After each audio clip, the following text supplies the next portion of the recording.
Assalamu alaikum. Hello everyone. Welcome back to my another video. In this video, how to align multiple images in Excel. Okay. For control, go to Format tab, align center. Okay. Group this. Hold Control, align center. Now see this. Automatically align this image. Again, slide align.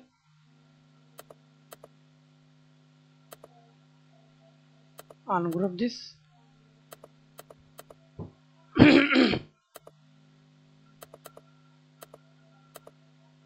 Okay. Hold Control, align middle or align top. Group this.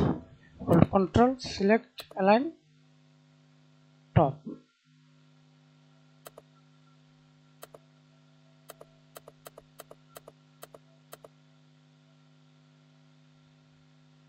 Thanks for watching video. Please subscribe to my channel, like, comment, share.